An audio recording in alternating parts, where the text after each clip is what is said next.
திருச்செந்தூர் எடுத்தாச்சு, பழனி எடுத்தாச்சு, மதுரை எடுத்தாச்சு, ஸ்ரீரங்கத்தை எடுத்தாச்சு, கள்ளழகர் எடுத்தாச்சு. அப்போது சிதம்பரம் ஒரு முக்கியமான கோயில், அதையும் எடுக்க வேண்டும் என்று வரும்போது அதை கடுமையாக எதிர்க்கிறார்கள் தீட்சர்கள். அந்த தீட்சர்கள் தான் நிர்வாகம். அன்றைய காலகட்டத்தில் ஒரு 250 தீட்சர்கள்லாம் இருந்தாங்க. அவங்க அதை கடுமையாக எதிர்க்கிறாங்க. அப்போ 1939 வழக்கு டிஸ்ட்ரிக்ட் கோர்ட்டுக்கு போகுது. டிஸ்ட்ரிக்ட் கோர்ட்டில் ஒரு அறிவிக்கை செய்யலாம்ங்கிற மாதிரி தீர்ப்பு வருது.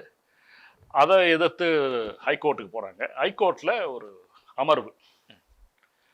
அப்போ அந்த அமர்வு என்ன சொல்லுதுன்னா, நீங்கள் இவ்வளோ அவசரப்படக்கூடாது. அந்த வாரியத்தை பார்த்து இவங்க சரியாக நிர்வாகம் பண்ணலைன்னா நீங்கள் வாய்ப்பு கொடுத்து இதை எடுத்துக்கொள்ளலாம் என்று வரலாமே தவிர நீங்கள் அவ்வளோ வேகமாலாம் போக முடியாது. அவங்க வைக்கிற குற்றச்சாட்டு என்னன்னா, அரசு தரப்பில் அங்கே உண்டியல் இல்லை, நாங்கள் கடையெல்லாம் வைக்க சொன்னால் வைக்கலை.